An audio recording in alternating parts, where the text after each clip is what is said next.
Because we've grown through acquisition, all of these systems have come in and they've all sort of been connected together. There were lots of sticking plasters to provide the information that internal and external customers needed.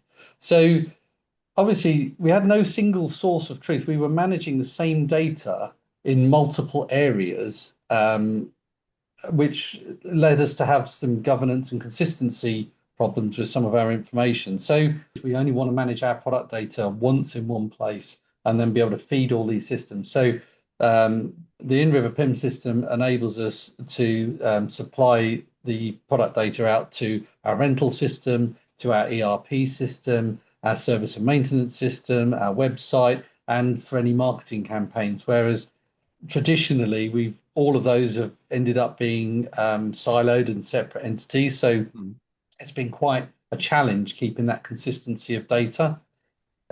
We've started work on restructuring and getting better product information for 3 or 4 years prior to our digital transformation really kicking off.